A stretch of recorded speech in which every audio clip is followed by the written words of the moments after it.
মুহররম মাসের দুইটা বড় বড় ফজিলতের কথা কোরআন এবং হাদিসের আলোকে বোঝা যায়। প্রথম ফজিলত হল রাসূল আকরাম সাল্লাল্লাহু আলাইহি ওয়াসাল্লাম এই মাস সম্পর্কে বলেছেন, আফজালুস সিয়ামি বা'দা রমাদান শাহরুল্লাহিল মুহাররম। রমজান মাসের পরে সবচেয়ে বেশি ফজিলতপূর্ণ এবং সবচেয়ে উত্তম রোজা হল মুহররম মাসের রোজা। এই জন্য উলামায়ে কেরাম মুহররম মাসে নফল রোজা রাখা অত্যাধিক ফজিলতপূর্ণ বলে উল্লেখ করেছেন। এটা হল মুহররম মাসের একটা বড় ফজিলত। মুহররম মাসের দ্বিতীয় আরেকটা ফজিলত হল যে এই মাসকে বলা হয়েছে শাহরুল্লাহ, এটা আল্লাহর মাস, শাহরুল্লাহিল মুহাররম। হাদিসের মধ্যে এই মাসকে আল্লাহর মাস বলে আখ্যায়িত করা হয়েছে। মুহররম মাসের বিশেষ গুরুত্বপূর্ণ একটা দিবস হল মুহররম মাসের 10 তারিখ, যেটাকে ইয়ৌম আশুরা বলা হয়। আশুরার দিবস আল্লাহ পাক রব্বুল আলামিন বছরের যেই সকল দিনগুলোকে, যেই সকল রাতগুলোকে অন্যান্য দিবস এবং অন্যান্য রাতের উপর বিশেষ মর্যাদা দিয়েছেন, তার মধ্যে অন্যতম একটা হল ইয়ৌমে আশুরা, আশুরার দিবস। আশুরার দিবসের এই ফজিলত এটা রাসূল সাল্লাল্লাহু আলাইহি ওয়াসাল্লামের যুগ থেকেই বা তারও আগ থেকে আমাদের সমাজের মানুষের এক ধরনের ধারণা যে আশুরার দিনের সাথে তারা কারবালার প্রান্তরে হযরতে হুসাইন রাদিয়াল্লাহু তাআলা আনহুর মর্মান্তিক শাহাদাতের ঘটনার পরে মানুষ মনে করে যে 10ই মুহররম এটা হযরত হুসাইন রাদিয়াল্লাহু তাআলা আনহুর শহীদ হওয়ার কারণে এই দিবসের গুরুত্ব এবং এই দিবসের বিশেষ তাৎপর্য। এই ধারণাটা সম্পূর্ণ ভুল। হযরত হুসাইন রাদিয়াল্লাহু তাআলা আনহুর শাহাদাতের 60 বছর আগে,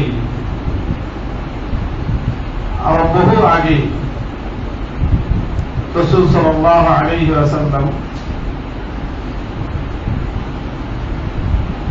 এই আশুরার দিবসের ফজিলত বর্ণনা করেছেন। এই দিবসের আমল নিজে করেছেন, উম্মতকেও করতে বলেছেন। অসংখ্য হাদিসের মধ্যে এই ধরনের তথ্য বর্ণিত হয়েছে। কানা আশুরা ইউসামু ক্বাবলা রমাদান,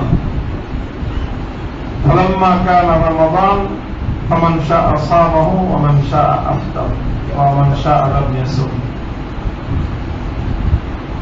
আগে আশুরার দিনের রোজা রাখা ফরজ ছিল, যখন রমজান মাসের রোজা ফরজ ছিল না। পরবর্তীতে যখন রমজান মাসের রোজা আল্লাহর পক্ষ থেকে ফরজ করা হলো, তখন আশুরার রোজাটাকে ঐচ্ছিক করে দেওয়া হয়েছে। কেউ চাইলে রোজা রাখতে পারে, কেউ চাইলে রোজা ভাঙতেও পারে। তো আগে এক সময় আশুরার রোজা ফরজ ছিল, রমজানের জায়গায় আশুরার রোজা ফরজ ছিল। এই জন্য আশুরার দিনের ফজিলত অনেক আগে থেকেই।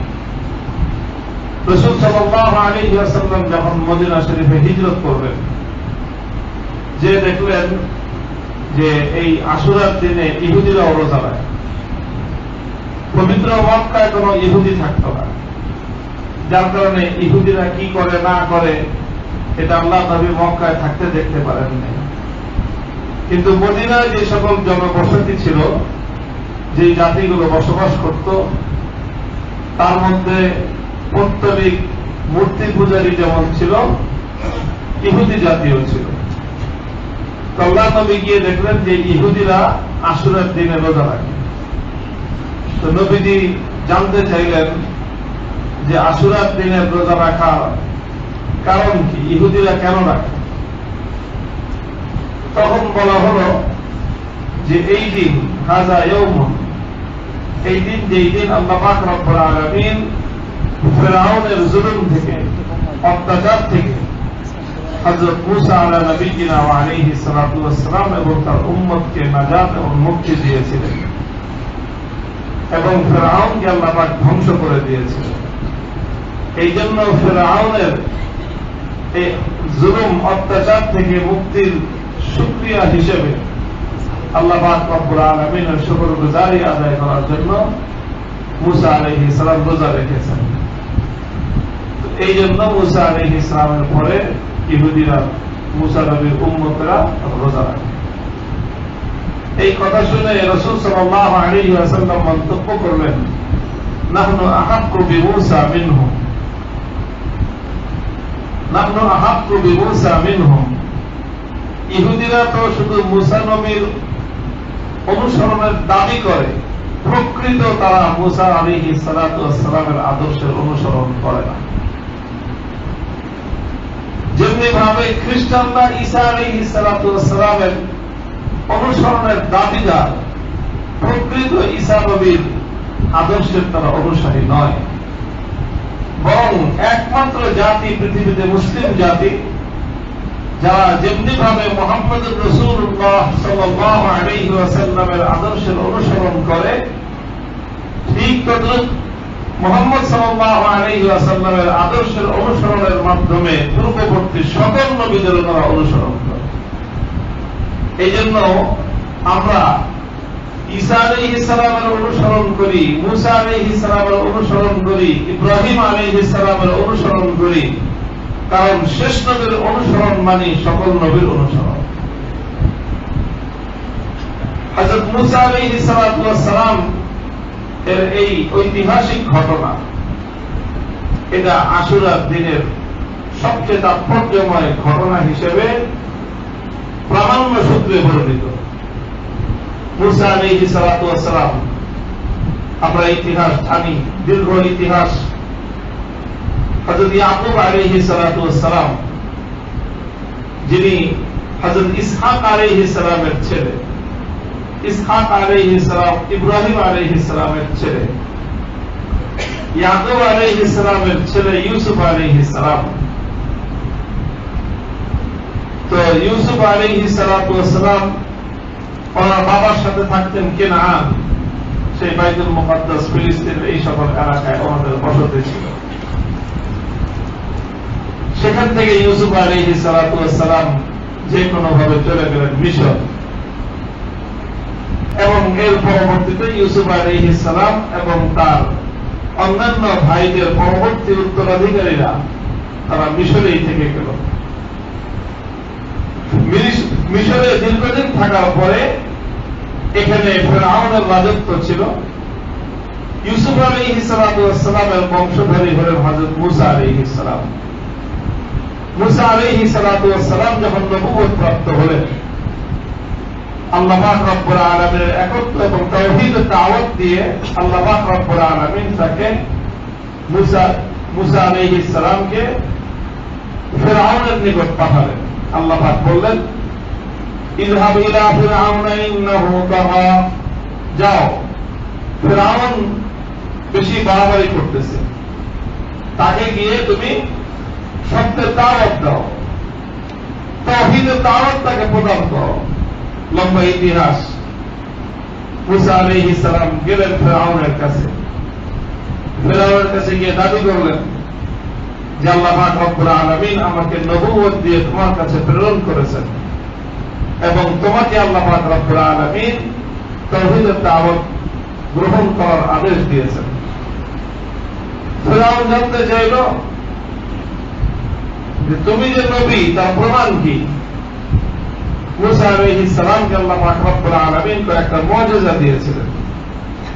হাতের লাঠি ছেড়ে দিলে সাপে পরিণত হতো, সবচেয়ে বড় মুআজিজা এটাই ছিল হযরত মূসা আলাইহিস সালামের। তিনি মুআজিজা প্রদর্শন করলেন, লাঠি ছেড়ে দিলেন, বিশাল সাপে পরিণত হয়ে গেল। আবার সাপের মাথায় হাত রাখলেন, লাঠি হয়ে গেল। যখন ফিরআউন এবং তার সভাসদের সামনে মূসা আলাইহিস সালাতু ওয়াস সালাম আল্লাহর পক্ষ থেকে প্রদত্ত এই মুআজিজা প্রদর্শন করলেন, তখন ফিরআউন তো সে যেহেতু আগে থেকে দাবি করত আনা রাব্বুকুমুল আ'লা, আমি হলাম সবচেয়ে বড় খোদা। এখন ফিরআউন মুসা আলাইহিস সালাতু ওয়াস সালামের এই মুআজিজার মোকাবেলা করার জন্য, এই মুআজিজাকে অস্বীকার করে প্রত্যাখ্যান করার জন্য সে বাহানা খুঁজতে লাগলো। সেই বাহানা সে তৈরি করল। সে দাবি করল যে এটা তো জাদু, তুমি জাদু দেখাইতেছ এবং আমি তোমাকে প্রতিদ্বন্দ্বিতা করার জন্য, মোকাবেলা করার জন্য দেশের সকল নামজাদা জাদুকরদেরকে একত্রিত করব।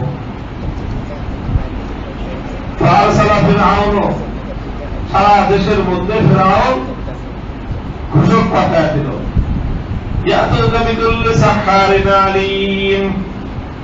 সারা দেশের সকল নাম করা জাদুকরদেরকে একত্রিত করা হোক। রাষ্ট্রীয় ঘোষণার পরে সকল জাদুকররা একত্রিত হল। জাদুকররা যে একত্রিত হল, আমি খুব সংক্ষেপে শিক্ষণীয় যে জায়গাটুকু সেই জায়গায় কথা বলার জন্য সংক্ষেপে চলে যাচ্ছে। সেখানে জাদুকররা আসলো, তারা মানুষের সামনে হযরত মুসা আলাইহিস সালাতু ওয়াস সালাম যে নবী না, তিনি পয়গম্বর না, তিনি একজন জাদুকর, এই কথাটা সাব্যস্ত করার জন্য ফিরআউনের সাথে ষড়যন্ত্র করে তারা একটা কূটে চাল তৈরি করল, একটা ষড়যন্ত্রের নীল নকশা তৈরি করল। নীল নকশাটা হল যে মুসা আলাইহিস সালাতু ওয়াস সালাম যেই ধরনের লেবাস, পোশাক, ড্রেস আপ উনি নিজের জন্য অবলম্বন করেন, যে পোশাক তিনি পরেন, ফিরআউন যে সকল জাদুকরদেরকে একত্রিত করল, সেই জাদুকররাও ঠিক মুসা আলাইহিস সালামের মতো ওই ধরনের পোশাক পরল। উদ্দেশ্য হল মানুষকে এই কথা বোঝানো হয় যে দেখেন না, আমরা একই ধরনের ড্রেস পরি, কাজেই আমরা যেই দলের মুসা সেই দলের আলাইহিস সালাতু ওয়াস সালাম। এইরকম মানুষকে ধোঁকা দেওয়ার জন্য,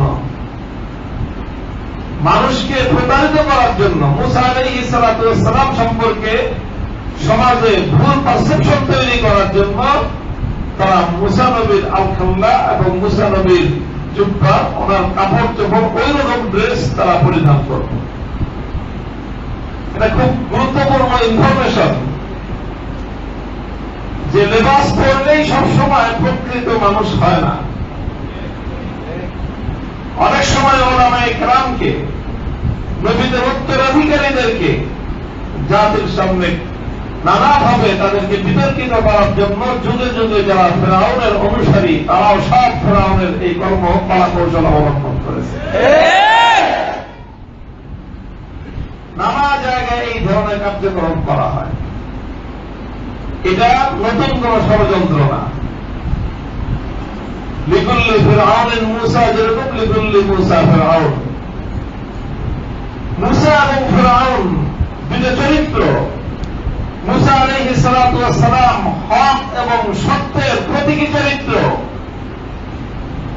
আর ফিরআউন হল অত্যাচার, অন্যায়, জুলুম এবং অবিচারের প্রতীকী চরিত্র।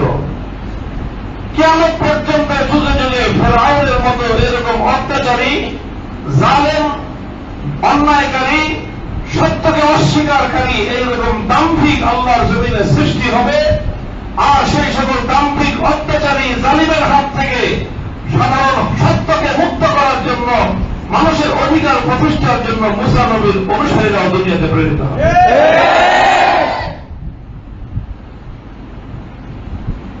মুসা আলাইহিস সালাতু ওয়াস সালামের সামনে জাদুকররা এসে তারা জাদু প্রদর্শন করল।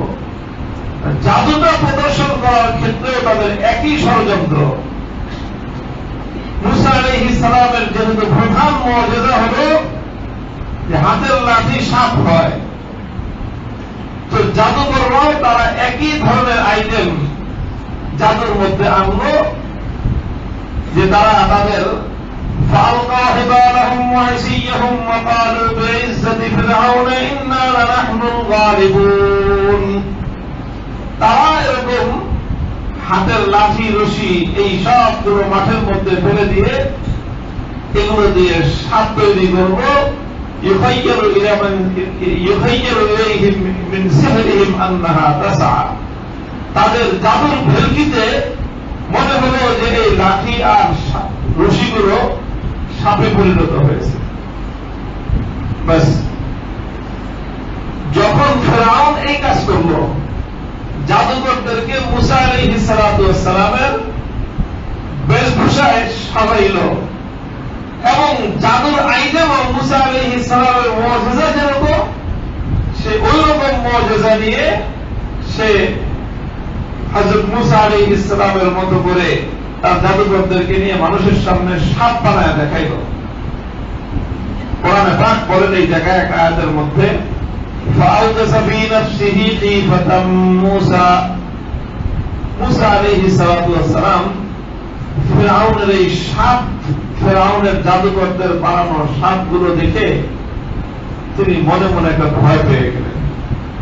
মানুষ তো মুসা আলাইহিস সালাতু ওয়াস সালাম নবী হলে তিনি কি মানুষ, পয়গম্বররা সকলে মানুষ, মাটির তৈরি মানুষ, কাজে মানবীয় সকল বৈশিষ্ট্য তাদের মধ্যে থাকে। মুসা আলাইহিস সালাম একটা ভয় পেয়ে গেলেন।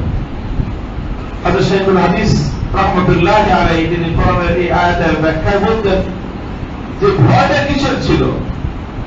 সাপের ভয় না, মুসা আলাইহিস সালাম সাপের ভয় পান নাই। মুসা আলাইহিস সালাতু ওয়াস সালাম ভয় পেয়েছেন অন্য আরেকটা জিনিসের। সেই ভয়টা ছিল এই, মুসা আলাইহিস সালাম মনে মনে বললেন যে আল্লাহ, এমনিতেই তো এই ভন্ডের দল প্রথমেই আমার মতো পোশাক পরে মানুষকে একটা বিভ্রান্তি তৈরি করা, মানুষের মধ্যে বিভ্রান্তি তৈরি করার ষড়যন্ত্রের একটা প্ল্যাটফর্ম তারা তৈরি করে ফেলছে। এরপরে আবার কি করছে? আইটেমটা আনছে অন্য কিছু না, এখন তো কত রকম জাদু ইঁদু দেখায় জাদুঘররা, খাওয়ার ভেতর থেকে মিষ্টি খাওয়া যায়, জিলাপি বানায় যায় বাক্সের ভিতর থেকে বের করে, কত কিছু বানায়, ওগুলি বানাইতো, কিন্তু কি করছে? সাপ বানাইছে। ওরা তো সাপ বানাইল। আল্লাহ, তুমি আমাকে যে মুআজিজা দিছো সেই মুআজিজাটাও হলো লাঠি দিয়ে সাপ বানানো। হয়তো আমার সাপটা বড় হবে, আর ওরা যে সাপ বানাইছে সেই সাপটা হচ্ছে ছোট সাপ। এতে হয়তো জিতবো আমি, কিন্তু মানুষ তো ভুল মেসেজ পাবে। মানুষ মনে করবে যে ও মুসা নবীর সাপ যেহেতু বড়, তো উনি বড় জাদুকর, এদের সাপ যেহেতু ছোট, এই জন্য এরা ছোট জাদুকর। কত বড় পাজি, কত বড় দুষ্ট! যুগে যুগে যারা আলেম সমাজকে, পয়গম্বরদের অনুসারীদেরকে হে প্রতিপন্ন করতে চায়, তারা সকলেই এই চরিত্রের অধিকারী হয়, তারাও এই কাজ করে। মুসা আলাইহিস সালাতু ওয়াস সালাম মনে মনে ভয় পেয়ে গেলেন যে আল্লাহ, এখন আমি যদি লাঠি ফেলাই তা আমার লাঠি তো সাপ হবে, আমার তো অনেক বড় হবে, এটা আমি জিতবো। আমার তো নিজের জয়টা আমার উদ্দেশ্য না, ফিরআউনকে পরাজিত করাও আমার উদ্দেশ্য না, ব্যক্তিগত জয় পরাজয় আমি গ্রামের কাছে জীবনের মুখ্য কোনো উদ্দেশ্য হয় না। আমার তো মূল উদ্দেশ্য হল আল্লাহ, এই জাতির কাছে আমি তাওহীদের পয়গাম পৌঁছাতে চাই, মানুষ যেন হেদায়েত পেয়ে যায়, মানুষ যেন জাদু আর নবুয়তের পার্থক্য বুঝতে পারে। তারা জাদুকর আর আমি পয়গম্বর, আমি তোমার পক্ষ থেকে তাওহীদের দাওয়াত নিয়ে আসছি, এই পয়গাম যেন আমার জাতি বুঝতে পারে, এটাই হলো আমার উদ্দেশ্য। তাদেরকে পরাজিত করানো আমার উদ্দেশ্য না। এখন কেমনে কি হবে? আল্লাহ নবী মুসা আলাইহিস সালাম তিনি তো আর আলেমুল গায়েব না, তিনিও মানুষ, তিনি মনে মনে ভয় পাইতে থাকলেন। فأوجس في نفسه خيفة موسى قلنا لا تخف إنك أنت الأعلى। আল্লাহ পাক রব্বুল আলামিন মুসা আলাইহিস সালামকে অভয় বাণী দিলেন যে ও মুসা, তুমি তোমার হাতের লাঠি ছাড়ো, এরপরে এখান থেকে মিথ্যার ভিতর থেকে সত্যকে বের করে আনা। যে আল্লাহ প্রতিদিন ভোরবেলায় পৃথিবীর তিমির অন্ধকারকে, রাতের খুটখুটে অন্ধকারকে বিদরিত করে পূর্ব দিগন্ত থেকে সূর্যের আলো ভাসিত করে আনেন, আজও ফেরাউনের সাজানো সকল ঘন অন্ধকার, জাহেলিয়াতের অন্ধকার, বর্বরতার অন্ধকার, বিভ্রান্তি এবং গোমরাহির অন্ধকার থেকে হক এবং সত্যের আলোকে বের করে আনা আমি আল্লাহর জিম্মাদারি। মুসা আলাইহিস সালাতু ওয়াস সালাম লাঠি ফেললেন, সঙ্গে সঙ্গে সেই লাঠি সাপ তো হলো শুধু সাপ না, বরং এমন সাপে পরিণত হলো, বিশাল সাপের আকৃতি ধারণ করে, মুখটা হা করে বড় করে একটা নিঃশ্বাস গ্রহণ করলো। জাদুকরদের বানানো ভেলকিবাজের সকল সাপগুলো গিলে খেয়ে ফেলল, সকল সাপগুলো গিলে খেয়ে হজম করে ফেলল। মুসা আলাইহিস সালাম সেই সাপের মাথায় লাঠিতে হাত রাখলেন, সঙ্গে সঙ্গে সেটা আবার লাঠিতে পরিণত হয়ে গেল।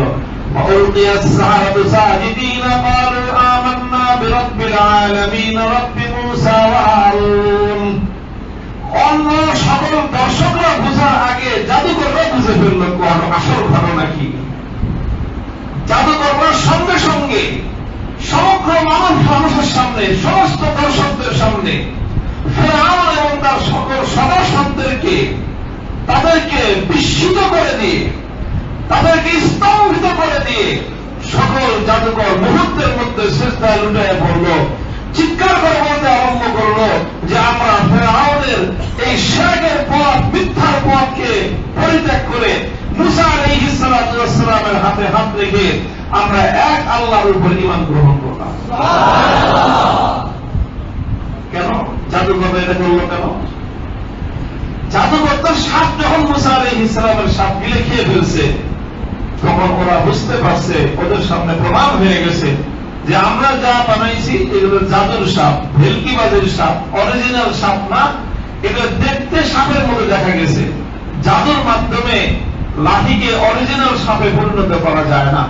আর মুসা আলাইহিস সালাম যে সাপ বানাইছেন ওটা ভেলকিবাজের সাপ ছিল না, ওটা অরিজিনাল সাপ হয়ে এমন সাপে পরিণত হয়েছে যে সব সাপগুলোকে গিলে খেয়ে মুহূর্তের মধ্যে হজম করে ফেলেছে। আমরা যেটা এনেছি সেটা জাদু, মুসা আলাইহিস সালাম যেটা প্রদর্শন করেছেন সেটা জাদু না।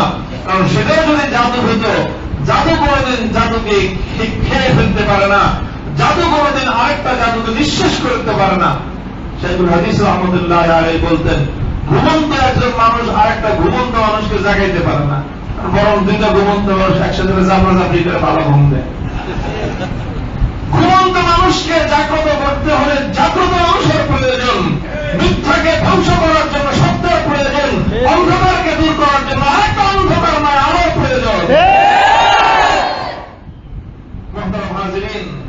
এরপর লম্বা ইতিহাস, এখান থেকে শুরু হলো মুসা আলাইহিস সালামের জয়যাত্রা। যেতে যেতে যেতে যেতে একটা পর্যায়ে গিয়ে ফেরাউন যখন চূড়ান্ত ভাবে পরাজিত হল, মুসা আলাইহিস সালাতু ওয়াস সালামের সেই মুজিজার লাঠির কারিশমায় যখন তিনি সমুদ্রের পথে রওনা করলেন, সেই লাঠির কারিশমায় আল্লাহ পাক রব্বুল আলামিনের হুকুমে বাহরে রুমের মধ্যে 12টা দরজা, 12টা রাস্তা তৈরি হয়ে গেল। মুসা আলাইহিস সালাতু ওয়াস সালাম সেই রাস্তা দিয়ে পার হয়ে গেলেন। আর ফেরাউন তার দলবল সহ মুসা আলাইহিস সালাম এবং তার অনুসারীদেরকে ধাওয়া করার জন্য, পাকড়াও করার জন্য, শাস্তি দেওয়ার জন্য পিছনে পিছনে ধাওয়া করে আসলো। মুসা আলাইহিস সালামের অনুসারীরা যখন সমুদ্রের মধ্যখানে, ফেরাউন তখন সমুদ্রের প্রান্তে রাস্তা তৈরি দেখে ফেরাউন মনে করল যেটা তার উন্নয়নের মহাসড়ক। জাতিকে বুঝাইল যে দেখো তোমাদের জন্য আমি রাস্তা বানায় রাখছি, এই সব রাস্তা কে তৈরি করেছে? আমি ফেরাউন তৈরি করেছি। সে মানুষকে বুঝাইতে চাইল যে এগুলো তোমাদেরকে কে দিয়েছে? আমি ফেরাউন দিয়েছি। এই কথা সে বলল, সেই যুগেই বলেছিল, নতুন কোন কথা না। সব কৃতিত্ব নিজের দাবি করা, নিজে যেটা করছে সেটাও দাবি করে যেটার মধ্যে তার কোনো কৃতিত্ব নাই, সেটাও নিজের দাবি করা, এটা ফেরাউনের আদর্শ, ফেরাউনের চরিত্র। এটা সে তার জাতির সামনে প্রমাণ করলো এই উন্নয়নের মানুষ হওয়াকে এটা আমার তৈরি, কাজেই তোমরা নেমে পড়ো, এটা আমি তোমাদের জন্য রেডি করে রাখছি। ফেরাউনের অনুসারীরা নামলো। মুসা আলাইহিস সালাম তার অনুসারীদেরকে নিয়ে যখন সমুদ্রের অপর প্রান্তে, ফেরাউন তখন তার দলবল সমুদ্রের মধ্যখানে। আল্লাহ পাক রব্বুল আলামিন মুসা আলাইহিস সালামকে বললেন, তোমার ওই হাতের লাঠির আখেরি কারিশমা দেখাও, ওই হাতের লাঠি দিয়ে আরেকবার এই সমুদ্রের মধ্যে পানিতে পানি মারো। আঘাত করার সাথে সাথেই উত্তাল তরঙ্গের সেই স্রোত বাঁধ ভাঙ্গা জোয়ারের মতো আবার প্রবাহিত হতে আরম্ভ করলো।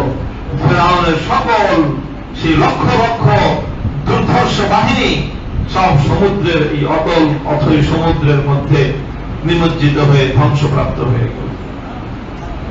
ফেরাউন ওই পানির মধ্যে ধ্বংসপ্রাপ্ত যখন হয়, শেষ মুহূর্তে ফেরাউন নিজেকে রক্ষা করার জন্য চেষ্টা করেছে, কিন্তু আল্লাহর পক্ষ থেকে তখন বলা হয়েছে, আল-আনা ওয়া কাদ আসাইতা ক্বাবলু ওয়া কুনতা মিনাল মুফসিদিন।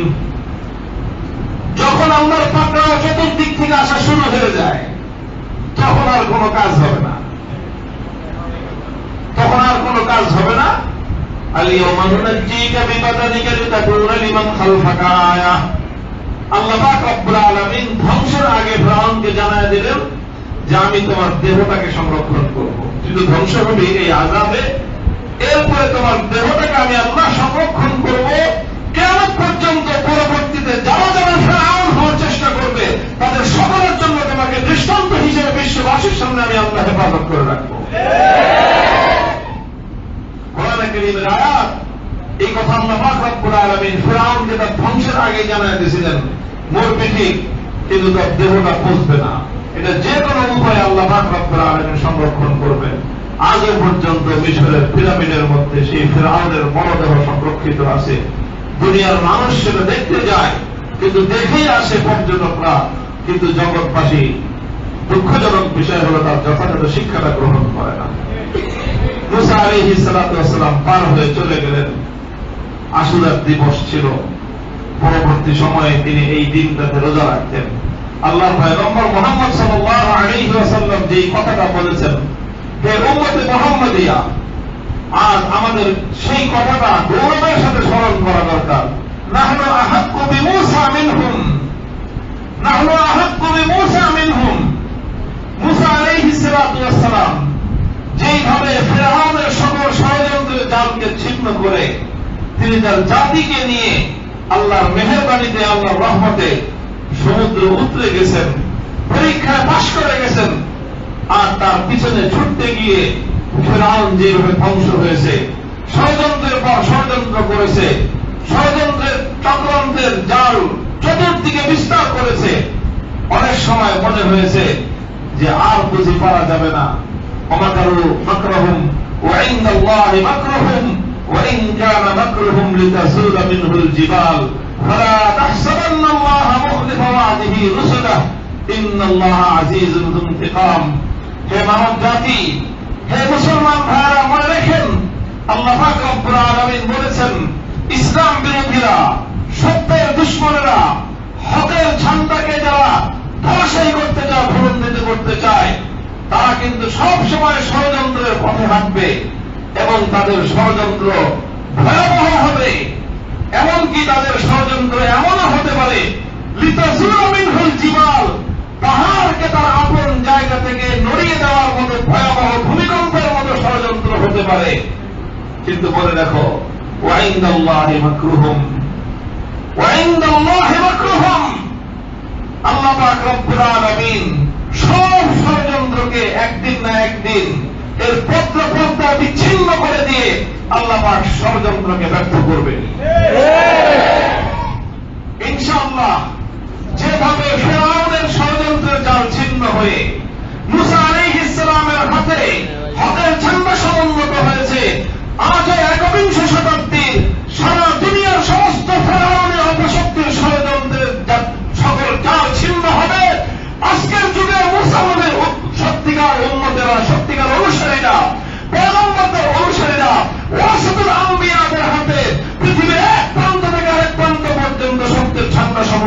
হবে ইনশাআল্লাহ।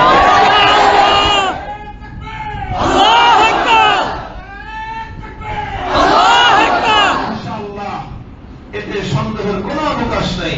কামা আন্না দুনাল ইয়াউমি আল গাদ, কামা আন্না দুনাল ইয়াউমি আল গাদ, আজকের দিবস শেষ হওয়ার পরে আগামীকাল আসবে, এতে যেমন কোন সন্দেহের অবকাশ নাই।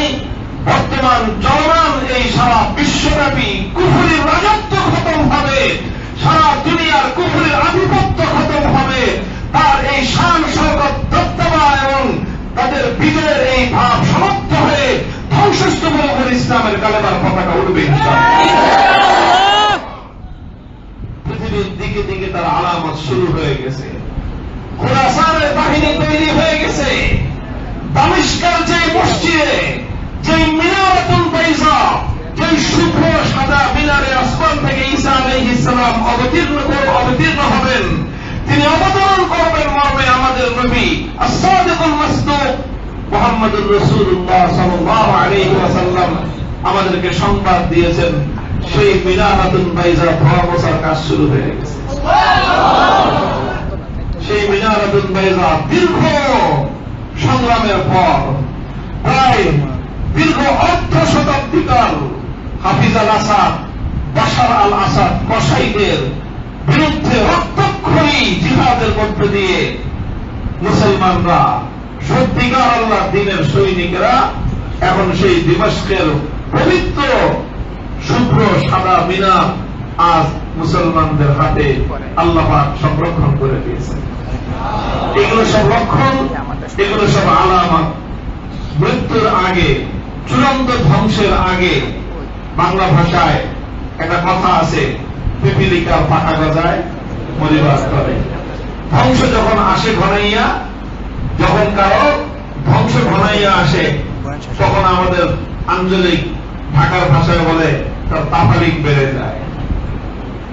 যার মরণ কাছে আসে তার তাফালিক বেড়ে যায়। পৃথিবীতে সর্বশেষ দৌরত্ব চলছে কুফরির, তাফালিং চলছে কুফরির। এই তাফালিংটাই হল বিশ্বব্যাপী কুফরি শক্তির মরণ ঘণ্টা, এটাই হল তাদের পতন ঘণ্টা।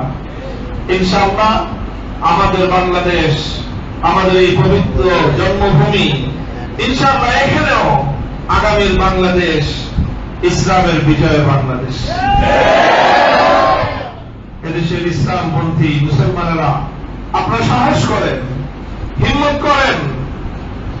সাধারণ মানুষ আপনারা একটা বিষয়কে নিজেদের মধ্যে আত্মস্থ করে নেন যে আল্লাহ পাক রব্বুল আলামিন যে নবুয়তের আলোর মাধ্যমে সারা দুনিয়াকে আলোকিত করেছেন, দুনিয়ার মানুষকে আল্লাহ পাক সকল উৎকর্ষতা, সকল সভ্যতা, সকল উন্নতির চূড়ান্ত শিখরে আল্লাহ পৌঁছে দিয়েছেন সেই ওয়াহির মাধ্যমে। সেই ওয়াহির সত্যিকার এলেম যে আলেম সমাজের কাছে আছে, ইনশাআল্লাহ সেই আলেম সমাজের হাত ধরেই উম্মতে মুসলিমার প্রকৃত মুক্তি আসবে। যারা মনে করে যে হুজুররা তো খালি কোরআন হাদিস করে, রাষ্ট্র চালায় কিভাবে, সমাজ চালায় কিভাবে, অর্থনীতি, রাজনীতি, কূটনীতি তারা চালায় কিভাবে, আমরা তাদেরকে বলবো শুধু ইমারতে ইসলামিয়ার গত 4 বছরের পারফরমেন্স দেখো। সারা দুনিয়ার সমস্ত বাধা বাধা রাষ্ট্রগুলোকে পিছনে ফেলে কিছু মোল্লারা, নিছক মোল্লা, দেওবন্দি মোল্লারা সারা দুনিয়াকে তাক লাগাইয়া দিয়েছে আফিমকে ধ্বংস করে, আফিমের ধ্বংসস্তূপের উপর কিভাবে জাফরানের চাষ করা যায়। সারা পৃথিবীর সকল উন্নত রাষ্ট্রগুলির অর্থনৈতিক অগ্রযাত্রাকে পিছনে ফেলে দিয়ে নিজেদের দেশের মুদ্রার মান বিশ্বের একটা উন্নত মডেলে পরিণত করার জন্য 5 বছরের সময়ের প্রয়োজন হয় না। পৃথিবীর একমাত্র মোল্লা দেখিয়েছে সে আদর্শ। এবং সেই আমাদের চেয়ে বড় মোল্লা, আমাদের তো পাগড়ি ছাড়া মোল্লা, আমরা তারা পাগড়িওয়ালা মোল্লা, ডবল মোল্লা, চেয়ারের উপর পা উঠা দিয়ে বসে। তারা চেয়ারের উপর পা ঝুলে দিয়ে বসে না, পশ্চিমাদের বানানো চেয়ার টেবিলে ঠ্যাঙের উপর ঠ্যাং উঠা দিয়ে মোল্লারা পাগড়ি মাথা দিয়ে বসে। সেই মোল্লারা যারা ইংলিশ জানে না, ইংলিশ পড়ে নাই, তারা মুসলমানদের কিতাব কোরআন দিয়ে শাসন সারা দুনিয়াকে তাক লাগাইয়া দিয়েছে, সারা দুনিয়া তাদেরকে বয়কট করেছে, সারা দুনিয়াকে বিভ্রাঙ্গুলি দেখিয়ে 4 বছরে সারা বিশ্ববাসীর সামনে উন্নয়নের রোল মডেল হিসেবে প্রতিষ্ঠিত করেছে নিজেদেরকে। এই চাপাবাজের রোল মডেল না, চাপাবাজের রোল মডেল না।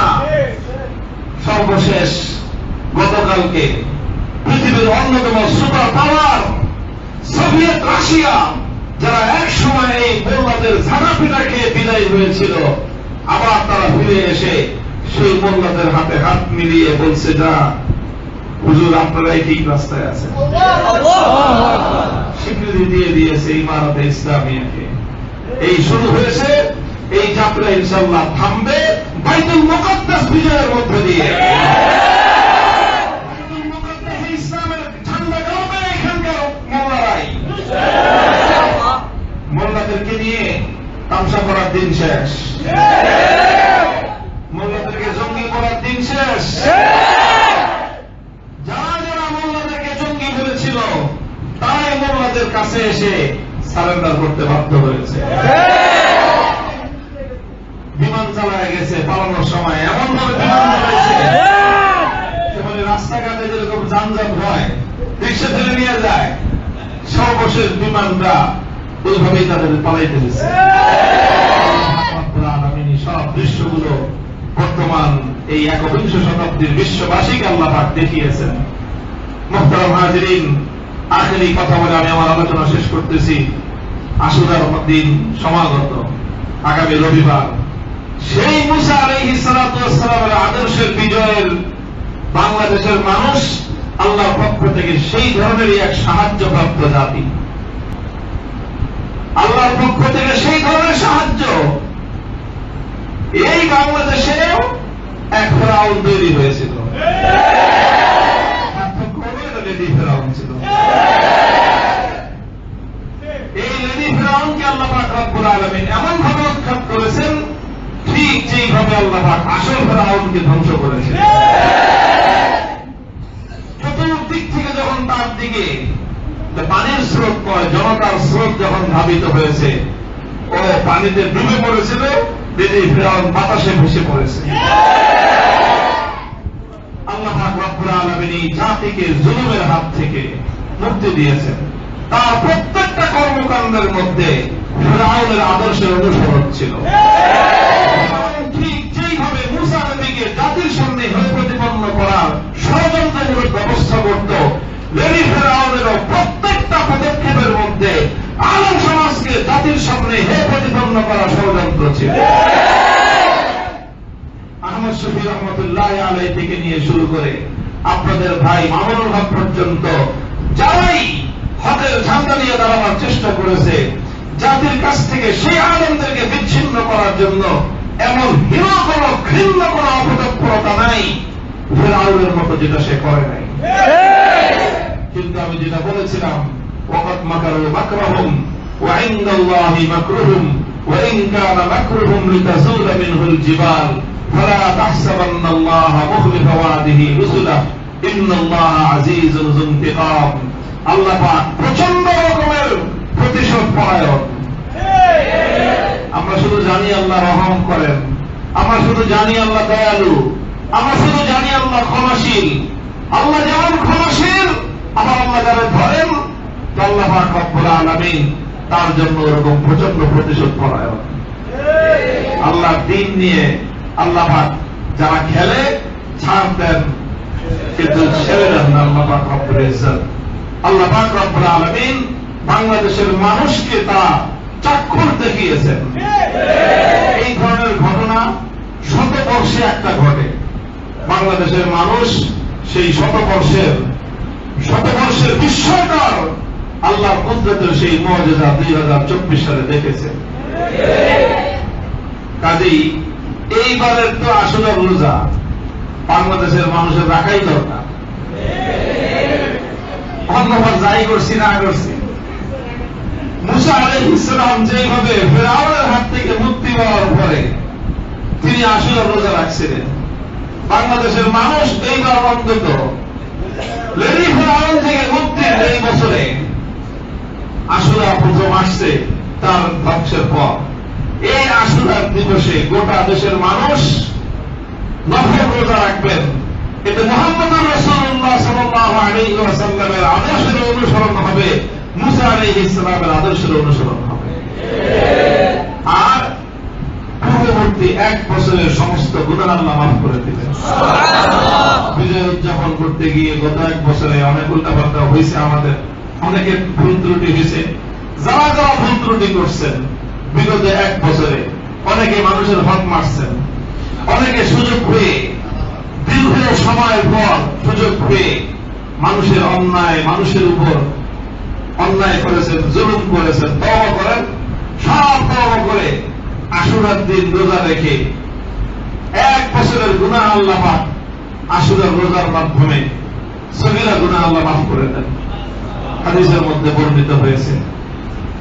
তবে রাসূল সাল্লাল্লাহু আলাইহি ওয়াসাল্লাম বলেছেন যে তোমরা শুধু আশুরার 1 দিনের রোজা উপর তোমরা ক্ষান্ত থাকবা না, বরং তোমরা কমপক্ষে আরেকটা রোজা রাখবা, হয় আগের দিন না হয় পরের দিন, 2টা রোজা মিলায় রাখবা। ইনশাআল্লাহ আমরা আমাদের ইয়মে আশুরা পড়তেছে রবিবার, তো হয় শনি এবং রবি অথবা রবি এবং সোম, আর যদি কেউ পারেন শনি রবি সোম 3 দিন। ইনশাআল্লাহ মুহররম মাসের 3টি রোজার মাধ্যমে আমরা এই ঐতিহাসিক ঘটনার শিক্ষণীয় বিষয়, আমাদের জন্য করণীয় বিষয়কে আমরা যথাযথভাবে আমল করার চেষ্টা করব। আল্লাহ পাক রব্বুল আলামিন আমাদের সকলকে কবুল করুন, তৌফিক দান করেন। ওয়া আখিরু দাওয়ানা আলহামদুলিল্লাহি রাব্বিল আলামিন।